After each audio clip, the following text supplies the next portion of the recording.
guys. It's Sunday. Yep. We're not even hungover. No. I actually feel pretty good. Yeah, I slept pretty good. I do too. I think, and I honestly, kept getting up, but I still slept yeah. quite a bit. Honestly, I really like how the show came out last night because I was like, I drank a lot, but I was still like pretty coherent, I thought. And I got like through my entire notes and I was like really proud of myself, which I don't usually, because usually I get up and I'm like, oh shit, I forgot to say this, that, and the other thing, but I think I got through all my shit, so go me, I guess. So yeah, we threatened last night that we were going to talk about this movie today. Yeah, they're saying no, don't do it. Don't do it. Hey, we reviewed the first one. We reviewed the first one, and it's holidays, and this is a holiday classic anyway. Shit, man, fucking this is part of the Krussell sphere. It's the Christmas Krussell sphere. Yeah, and Christmas Chronicles 1 to me, I think it's a modern classic. That's been like the best Christmas movie in a long time. Oh yeah, big time. Yeah, this one was, I would say, it was a worthy sequel. It's not as good as the first one, I don't think, but it's not really a Christmas movie to me. This is more like a North Pole movie. I see what you're saying. Like, there's a lot of Christmas shit in it, obviously. There's, like, Santa, it's the North Pole, there's elves, there's reindeer, there's all that kind of stuff. But I feel like it's kind of like the days leading up to Christmas, right? Yeah. It's not about delivering Christmas, and that's what the first one was about. They didn't want to redo that again. Yeah. So they're taking the kids to the North Pole to show you how the North Pole works. Yeah. With the elves and shit. They expanded on the lore. They're showing you Yule cats and fucking Christmas villains and fucking how the North Pole's powered by the damn Star of Bethlehem up on a big tower that fucking powers everything. I thought that was a nice touch. Just more Christmas technology and magic. Yeah. You know?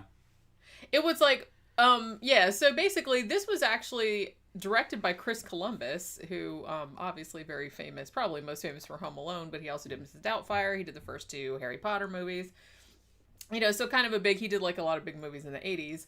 And so he didn't do the first one, did he? I think that was like a different director. But so this one, it has like all the same kids in it. You know what I mean? Like the 2 kids that went to, that went with Santa like in the first movie. But since they're older, like the older brother, Teddy, he's still in the movie, but he's only like at the very beginning and the very end. Like he doesn't get to go on the adventure. I guess maybe they thought because he was too old. I don't really know. I think they thought that the kid was probably a little too grown and too teenagery to be involved in. That's what I was thinking. They showed him, but then they don't really. And then you could tell they tried to make it for a wider audience. You had to have you wanted to have a white kid and a black kid up in the North Pole, which I agree with that, because Christmas is a Western thing, and we're kind of multiracial. So you got to have everybody kind of involved, and that's how they did it. Even though, like, Christmas, that's like deep back in the day in the honky motherland, what they're talking about.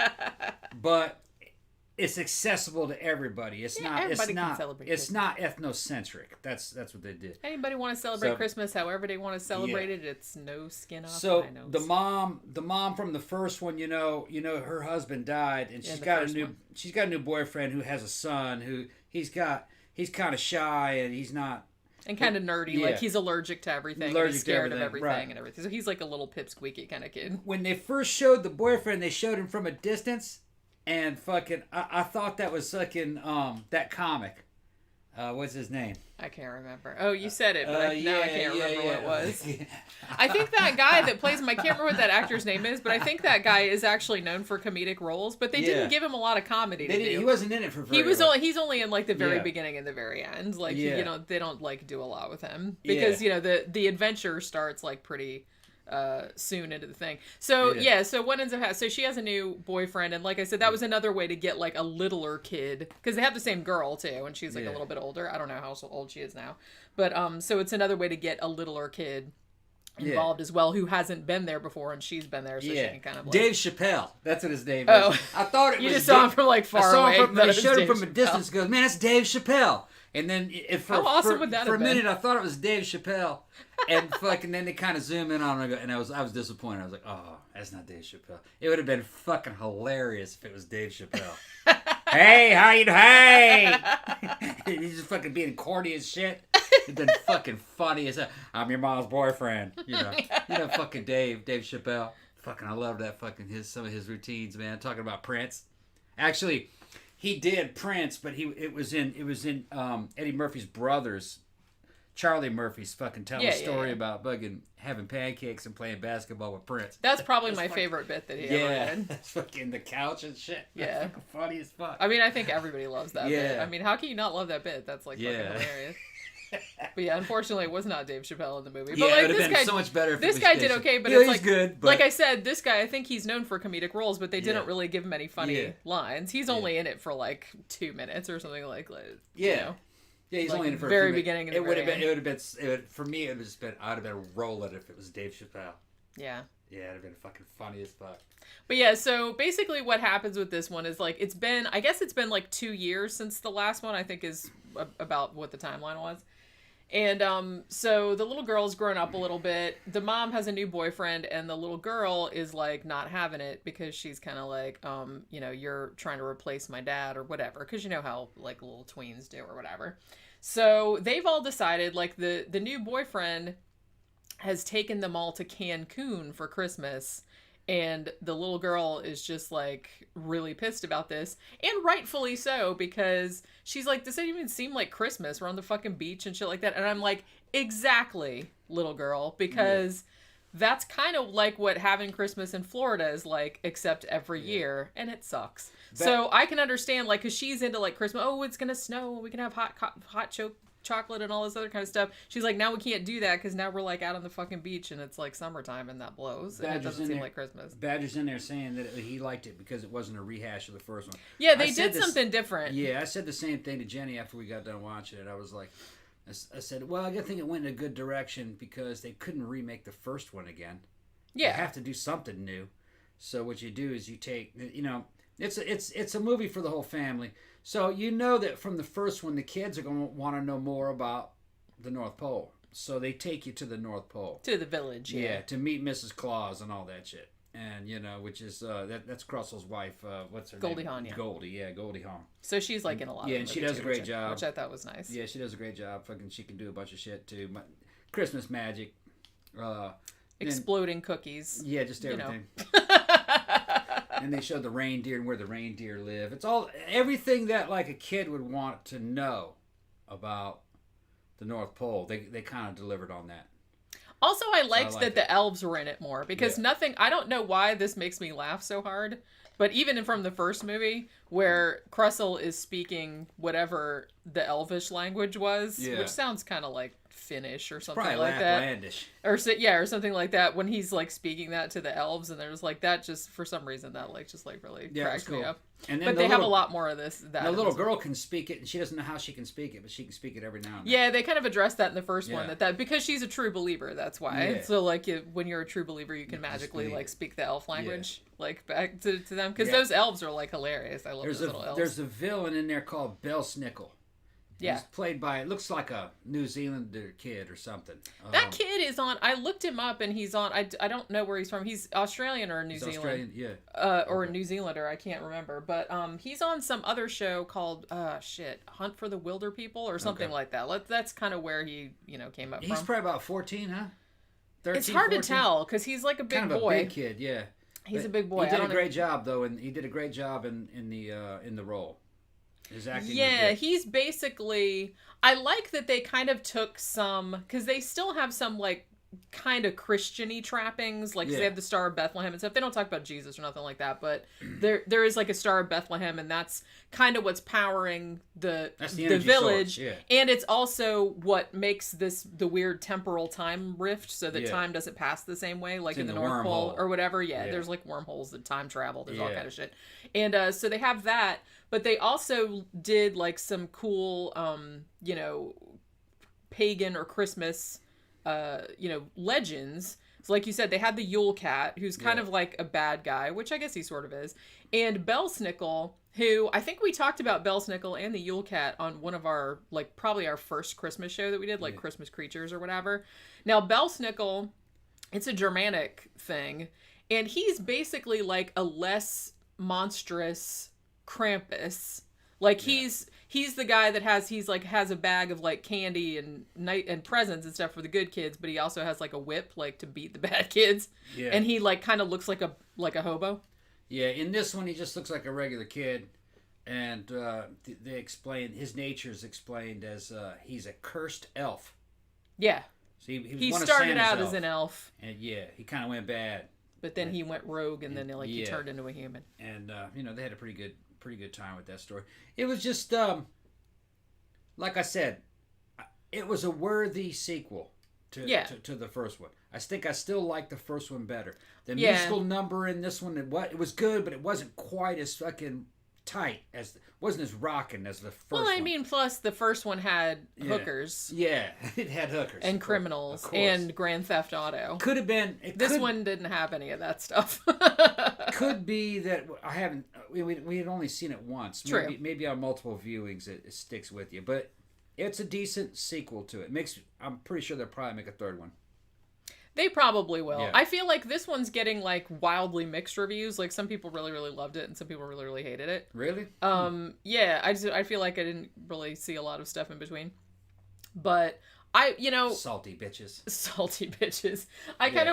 It's like I said, it's really not as good as the first one, but I do like that they went in a completely different. I mean, it's the same. It's still like a Christmassy story, and it's still got Santa and everything. Yeah. But they did like a whole different thing, and they opened up like the mythology and everything like that, and they showed you different shit. I mean, there's still like some of the same. There's the sleigh fight or like the sleigh going in and out. Like in the first one, they did that again, but they tried to do like different stuff. There's still a lot of story that could be told. I mean, he hasn't talked about Krampus.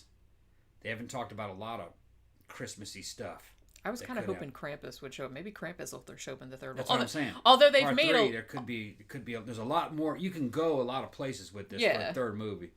I mean, they've done a lot of Krampus movies like in the last few years. I guess because everybody just suddenly discovered the Krampus legend and like really liked that idea. You know what I mean? So it's like so I feel like a lot of because there have been like.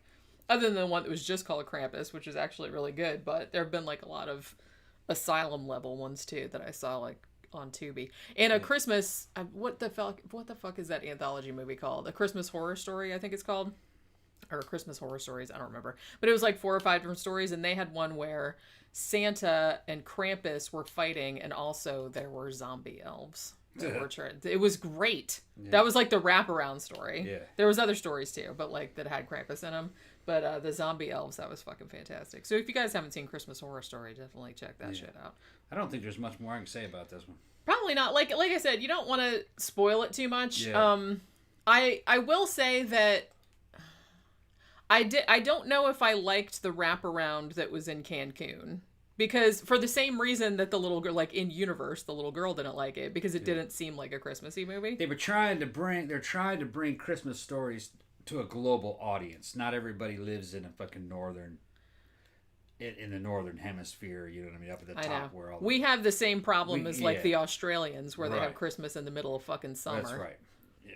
And it's like it's not Florida summer down here, it's winter, but it's not cold. Yeah, Florida Christmas is not fucking snow globes and fucking logs on the fire and shit. You'd be fucking crazy. I like to pretend that it is though. No. So it's like I'm like close all the doors and turn the air conditioning down really low with that.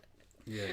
I mean, my mom and my stepdad, they have a fireplace in their house, and they're like, we don't care how hot it is. We're still putting the fireplace up for Christmas. Goddamn. Neko Cat says definitely going to catch this one and the first one. The first one is you got to see him. The first one's really good. This one is good. Yeah. It's good. The other one I think is much better. I think the first one I would be, if I'm going to give it star ratings, the first one I'd give 5 stars. This one maybe 3.5. Yeah. That's about where I'm going with it. Yeah. Like I said, I like that they did something different. I like that they added like Bell Snickle and Yule Cat and stuff like that. That was like that kind of. The first one is a tough act to follow. I mean, The first one was so good. I have to see this one again. Maybe I'd warm up to it on multiple viewings. I don't know. Yeah. If I were to watch them back to back, maybe. I don't know. Maybe we should do that, like, as it gets close, because Christmas is still, like, 4 weeks away. Maybe, like, very near Christmas, we can just watch them, like, one after the other. Yeah. But, Because, that first one makes a pretty strong impression on you. So it's hard to, like I said, that's a tough act to follow. Yeah.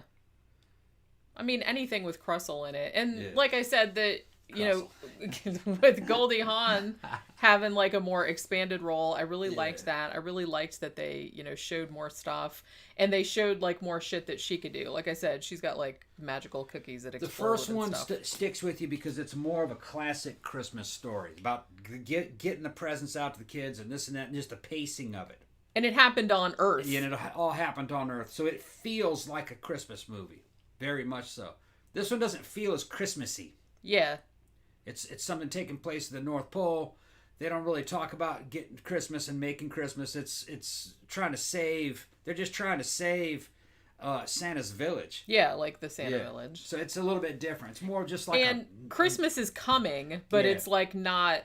Right. Like 5 seconds until Christmas. It's like the week before Christmas. I don't even know if they say like exactly. They never did say. But it's like Christmas is coming up, but it's not like. So it's not quite the same. Christmas Eve night like the first one was. Creatively, that might have been the way to go. Because imagine if you were to watch them back to back. Which I think a lot of people will end up doing. Yeah. Because the first one is such a classic, I feel like people are going to start like watching it every year. And then if you start watching them both every year, if they were like too similar, then you wouldn't want to be repetitive. Right.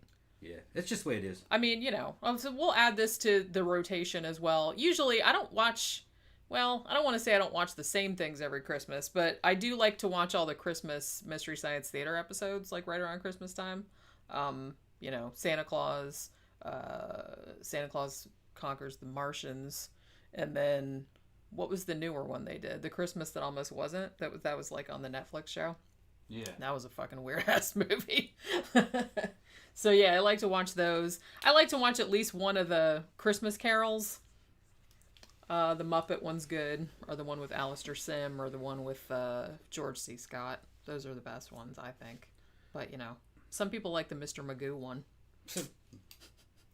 I've never seen any of the ones. I saw the Mr. Magoo one, but it was like a really long time ago. You never saw like Muppet Christmas Carol or? No, remember the little claymation one that had Mr. Freeze and all that? Remember that? Yeah. That was from the 60s, I think. Some of those, I like all those Rankin Bass, like stop motion. Like they had like Rudolph the Red-Nosed Reindeer. Yeah. And then there was the one with the little Mr. Heat Miser and all of that. Yeah. I think that was Rudolph's Shiny New Year, maybe? Yeah. I think that was a New Year one. They had good songs from whatever. Yeah. Everybody remembers the little Heat Miser song, like the little guy with like the little flames on his hat or whatever. Yeah. I don't see that one as often. Like, you can see the Christmas one. I think they show the Christmas one, like the Grinch and the, the Peanuts Christmas and stuff. They show those every year. Yeah. But I don't know, like, the Rudolph Shiny New Year, I haven't seen, like, probably since I was a teenager. It's been so long. Because I'm pretty sure that's the one that has the little heat miser on it. Mark of the Devil says that one thumbs down must be Steven Seagal. Yeah, that bitch is always fucking... Maybe he's always watching, and he's like, watching. Fuckers. He's like... I'll show you. He's like, fuck Tom. Except he gets somebody else to push the down button. He gets a Russian sex slave to push it. He can't even give us a thumbs down by himself. He has to have somebody else. Baby, do me a favor. Give Tom a thumbs down. He's an asshole. I can't lean forward. Yeah. I beat his fucking ass. He's gonna sit on your head and fart. Yeah. I was talking people into watching fucking Under Siege last night. I was drunk. Yeah. Under Siege is a good one, though. They're trying to get me to talk about Steven Seagal, man. That's what they're trying to do. We were kind of talking about Steven Seagal then. He's always an entertaining topic, though. Yeah. Like I said, I gotta get a Steven Seagal costume. You should. Yeah, I should make one up. A little Chinese shirt and a fucking goatee. And then get some of the pillows off the bed and stuff them under yours. Paint like a fucking black V down Do it! Oh my god. Yeah, fucking have little round spectacles like he has. Like this little kind of yellow. Yeah. And then start speaking in a fake Chinese accent. He's just like multiracial. Whatever race he needs to be at any given time, he whoever he's talking to. He's Italian, he's black, he's Chinese, he's Cajun. He's fucking everything, man. New Yorker. Yeah. What else is he? God, I don't even know. He can he's any voice he needs to be at any moment. He's fucking something else, man. Man of 1,000 voices. I think it's just a trait of a fucking pathological liar. They just fucking... I think so, too. Yeah. They just become whoever... They're like chameleons. They need to become whoever they need to be at the minute. Yeah, I don't even know if he does it like on purpose. I don't think he does it on purpose. No. Like he's just like so used to it. I think it's just normal for him. Hey, baby, can you do me a favor and hand me some of that Asian experience? Thank you, baby. You know I love you. Pour it in the pool. Pour it in. Yeah, baby. That shit's getting all up in her punani. Yeah. Up in your punani. The Asian experience. Green all up in your punani. Swimming in it. Ew. It's all nice and wet. Swimming in it. She's going to get a urinary tract infection. Yeah. Don't pee in my pool. I'm going to drink every bit of that when you get out. This took a turn, didn't it? All right. We were talking about Kurt Russell playing Santa Claus, and now we're talking about Steven Seagal drinking pee out of a bowl. Yeah. I don't know how that happens. I really don't. It's fucking Tom tripping. Yeah, you are. Yeah. All right. So, Netflix right now has Christmas Chronicles 2. Check it out. Tell me what you think. Watch them both back to back. As I said, I don't see how anyone would like this one better than the first one, because the first one, like I said, is amazing and it's a classic. But this one's like pretty good too, and I'm glad that they kind of did a different thing with it. So I guess that'll do it for today's matinee. I'm gonna go get some pumpkin pie because I haven't had any yet. Yep. Because I ate a different kind of pie. I ate apple pie on Thanksgiving. I just hadn't have any fucking pumpkin pie yet, so I'm gonna go. Con get said some. the fucking. Hold on, 1 second. 1 second. Con Vatslan jumps in and says fucking Seagal is a fascinating heterosexual. He is he's the original heterosexual. He invented that shit. And matter of fact, when you are a heterosexual, you are violating his copyright. You owe him money. Being a heterosexual, he invented that shit. Oh, you know what? You should do that. If he does not have a copyright on being a heterosexual, then you should do that, and then everybody has to give you money. Yeah, the king of straights. They call me the king of straights. I own all you bitches. You guys owe me royalties. The king of all straights. Yeah.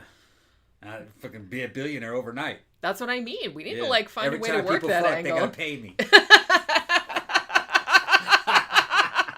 So in a way, I'm pimping all these bitches out. There's another shirt. Every time people fuck, they gotta pay me. They gotta pay me. Yeah, that's a good one. That's a good thing. And see, that's Mexicans in there. That's Mexicans in there giving me these ideas. They know how to fucking make money. See, they're working the system. They're working the system. I understand that. Fucking Jair, you're a genius, dude. You inspire me to make money just by bullshit. Oh my god. Yeah. We need to start working on that right now. Yeah, I gotta call a legal expert and see what our options are in this arena. Yeah. You know you're doing good when the Mexicans just say, yeah. Oh I'm coming down. I mean, he wants me to go down to Tijuana and share this money with him. That's what it is. I'm going to show up to your work, Jair. Con of Vatslan. Con is the ultimate Ricardo Montalban for this fucking generation. All right, I'm going to show up to where he works. He works at a hotel. I'm going to show up there and fucking big old bags of money. With dollar signs on the front, just like a cartoon. What's this? It's fuck money. Oh, yeah, okay. All kinds of cartel members jump out and start counting it. He's got the whole scenario figured out already. Yeah. They start exporting fucking tequila to me and shit. Directly to me.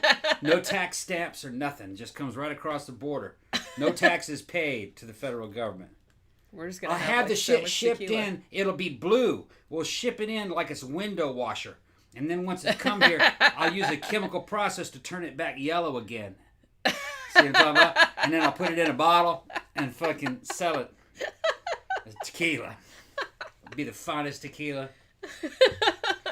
Yeah. I like it. Like it. That? Yeah. Bring it in trucks. Just huge fucking trucks of blue tequila. What's that? It's window wash. Yeah. Yeah, wiper fluid.